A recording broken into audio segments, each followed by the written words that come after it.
الشيطان الرجيم. بسم الله الرحمن الرحيم. إنا أنزلناه في ليلة القدر وما أدراك ما ليلة القدر.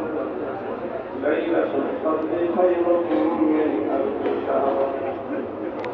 وقال رسول الله صلى الله عليه وسلم: من لم يتغن بالقرآن فليس منا.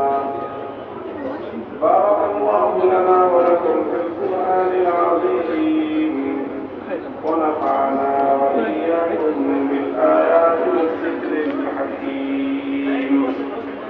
اللهم صل على محمد وعلى آل محمد كما صليت على إبراهيم وعلى آل